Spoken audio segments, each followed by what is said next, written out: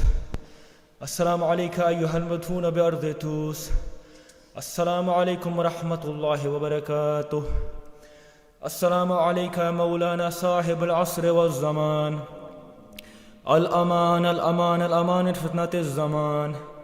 السلام عليك يا شريك القرآن. السلام عليك يا خليفة الرحمن. السلام عليك يا إمام الإنس والجان. السلام عليك يا حجة الله. السلام عليك يا أكام الكفر والطغيان. السلام عليك يا دافع الظلم والعدوان. عجل الله تعالى فرجك وسهل الله مخرجك وظهورك. السلام عليكم ورحمة الله وبركاته. اللهم صل على محمد.